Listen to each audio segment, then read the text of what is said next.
Remembering is an action that most people forget to do. Ironic, right? Well, what if I asked you what you had for breakfast today? Lunch yesterday?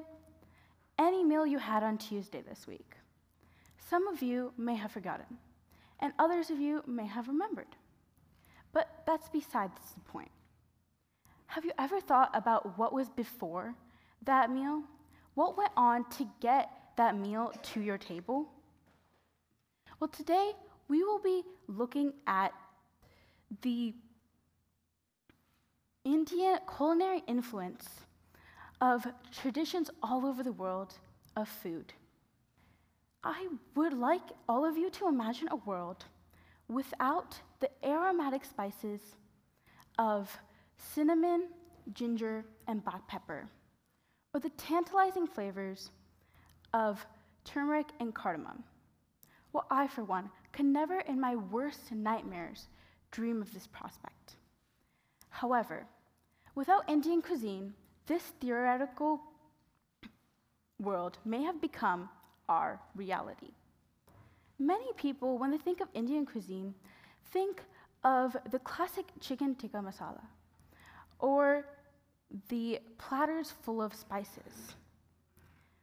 Well, actually, chicken tikka masala is actually not even fully an Indian dish. It is a British-Indian fusion dish that has been moved into Great Britain's National Food Index.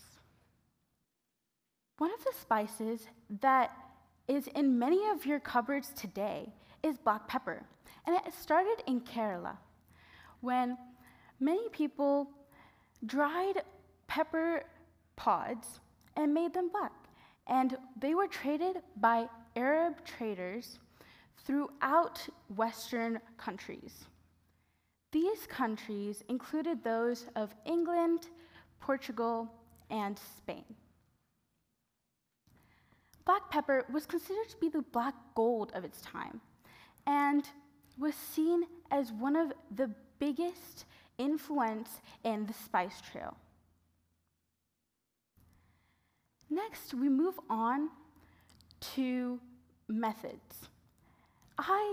During my research, did not realize how many meat cooking techniques there actually were in Indian cuisine, because most people think that meat is not a part of Indian cuisine. Some of these actually do come from India, such as the process of dum, which is the process of steaming meat. And in Hindi, dum means to breathe in. This process is now placed into the mixed rice dish, dum biryani. Next, we move on to how other techniques, not just meat cooking techniques, have been influenced by Indian cuisine. The process of tandoori, or roasting and baking, was shown in Western Bangladesh, where many people use this technique in Middle Eastern cultures to make kebabs. Also, the essential tadka, which is the intensifying of flavors by frying spices in oil. Some of these spices include hing, which is known to be the special weapon of Indian cuisine, made from the resin of a fennel plant, and dry curry leaves, which are in abundance in India. My personal favorite method is sautéing, or bunao, which is a fish cooking method that my grandmother uses. She sautés the fish until it becomes a pulusu, or stew. And this again contradicts the connotation that Indian food does not have any meat, as fish dishes are very prevalent in my home state, Andhra Pradesh. Depending on which part of India that a Western country is introduced to, there is different influences that they take away into their own cultures.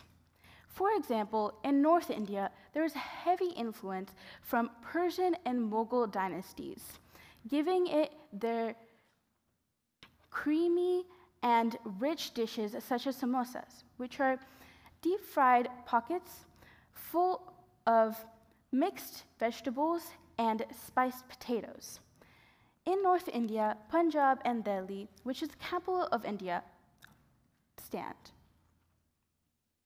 India is not just a country where you go to make a trend on social media. It is a culinary innovation that has brought up food around the world. Starting from the corner curry houses in London and ending with the bustling food stands on the sides of Indian streets. There are so many influences, far-reaching and profound, from Indian cuisine. And although I have mentioned many of the main influences in this speech, there are still so many more facets of Indian cuisines that are so prevalent in other cultures. So I implore you to learn about how each bite of your meals have a different history and are unique in telling its story itself. Thank you.